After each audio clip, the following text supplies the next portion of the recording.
Video में मैं आज आपके लिए मेंसुरेशन पर आधारित एक प्रश्न लेके आया हूं। तो आइए देखिए प्रश्न क्या है। प्रश्न कहता है कि एक रूम 5 मीटर 44 सेंटीमीटर लंबा, 3 मीटर 74 सेंटीमीटर चौड़ा है और उसमें स्क्वायर यानी वर्ग टाइल बिछानी है उसके फ्लोर पर। तो कम से कम कितने टाइल की ज़रूरत पड़ेगी, जबकि हमें यहाँ टाइल का साइज नहीं दे रहा है। टाइल का आकार दे रहा है कि वर्ग है, मगर उसकी साइज नहीं दे रहा है। तो हमें ये डिसाइड करना होगा कि उसकी साइज क्या होगी। हमें ये कैलकुलेट करके निकालना होगा। तो आइए देखिए, एक आयताकार रूम है, क्योंकि उसकी लंबाई 5 मीटर 44 सेंटीमीटर और चौड़ाई 3 मीटर 74 सेंटीमीटर दे रही है। तो ये आयताकार रूम है, इसमें टाइल फिट करनी है। तो मैं मान लेता हूँ कि एक स्क्वायर टाइल है, ये मैं फिट कर दिए। इसकी साइड हमें पता नहीं है यक्स, और इसकी अगर लंबाई भी चौड़ाई उतनी है तो चौड़ाई भी उतनी होगी। तो यक्स में मान लेता हूँ। तो अगर मुझे इस साइज की टाइल को पूरे फ्लोर पर फिट करना है तो मतलब कि इस तरफ से पूरे लंबाई को कवर करते हुए ऐसे टाइल फिट हो जाएगी, पूरी लंबाई को कवर करते हुए, और इसी तरह चौड़ाई को कवर करते हुए फिट हो जाएगी। तो कहने मतलब कि जो टाइल होगी, स्क्वायर टाइल होगी, वो पूरी तरीके से लंबाई को कवर कर लेगी और चौड़ाई को कवर कर ली होगी। तो वो साइज क्या होगी, यहाँ से क्लियर है कि टाइल की एक भुजा से अगर इस चौड़ाई को डिवाइड कर रहे हैं या लंबाई को डिवाइड कर रहे हैं तो पूरी तरह से डिवाइड बुक हो जा रहा है, क्योंकि कोई रिमाइंडर बच नहीं रहा है, क्योंकि पूरी फुली फिट आ रही है, एकदम पूरी तरीके से फिट हो जा रही है एक दूसरे में। तो ये क्लियर है कि जो साइज होगी वो पूरी तरीके से लंबाई को भी डिवाइड कर देगा और चौड़ाई को भी डिवाइड कर देगा। और ऐसी संख्या जो दो अलग अलग संख्याओं को पूर्णतः डिवाइड कर देते हैं उन्हें क्या कहते हैं, आपको पता है, उसे मासा कहते हैं। उन दोनों संख्याओं का मासा कहते हैं। तो अगर मुझे ये एक्स का मान निकालना है, यानी वह साइड निकालनी है जो इस स्क्वायर टाइल इसमें फिट करनी है, तो मुझे क्या करना होगा, ये दोनों जो साइड दे रही है लंबाई और चौड़ाई, इसका मैं मासा ले लूँ तो मुझे पता चल जाएगा कि वह साइज क्या है जो इसमें फिट की जाएगी, जो पूरी तरीके से लंबाई में भी फिट आ जाएगी और चौड़ाई में भी फिट आ जाएगी। तो मुझे क्या करना है, ये जो लंबाई है और चौड़ाई है, इस दोनों का मासा लेना है, यानी HCF लेना है।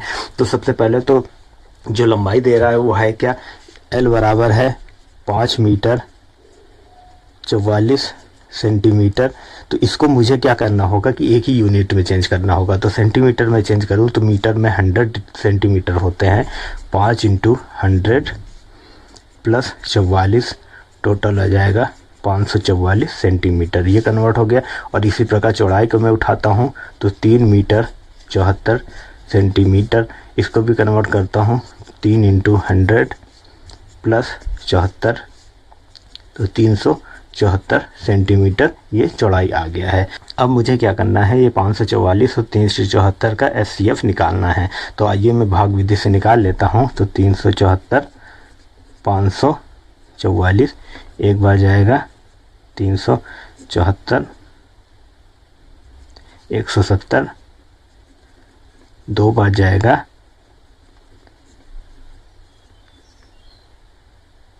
170, 5 बार जाएगा 170, कट जाएगा तो 34 आया। यानी HCF और 374 का जो मासा आया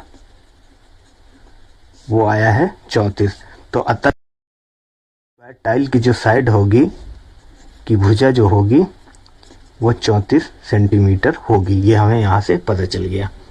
अब हमें इस टाइल को पूरे फ्लोर में फिट करने के लिए कितने टाइल की ज़रूरत होगी, इसके लिए मुझे क्या करना होगा, ये पूरे रूम का जो फ्लोर है इसका क्षेत्रफल निकाल लेना होगा और एक टाइल के क्षेत्रफल से डिवाइड करना होगा। तो पूरे क्षेत्रफल को जब मैं एक टाइल के क्षेत्रफल से अगर डिवाइड करूंगा तो मुझे पता चल जाएगा कि कितनी टाइल्स लगेगी। तो सबसे पहले रूम का क्षेत्रफल निकाल लेते हैं। कमरे का क्षेत्रफल वो हो जाएगा 544 × 374। इसको मैं सॉल्व नहीं करता, छोड़ देता हूँ।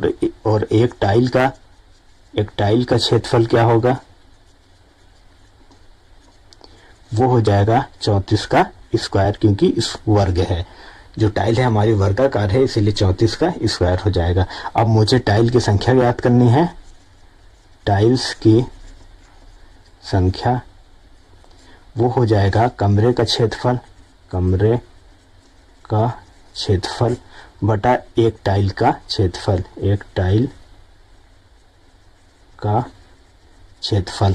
अब ये मान लिया कि रख देंगे कमरे का क्षेत्रफल है 544 इंटू 374 और कमरे का है 34 इंटू 34। इसको काटेंगे, 2 से काटेंगे 17, 2 का 2, 2 8 16, 2 7 14, फिर 2 से काटेंगे 17, 2 दूनी 4, 2 7 14, 2 दूनी 4, फिर 17 से काटेंगे 17 का 17, 17 कम 17, फिर यहाँ से 17 से काटेंगे 17 कम 17 और बचा 102 और 17 छक्का 102। इसको हल कर लेंगे, 16 और 11 को गुणा करेंगे तो 176।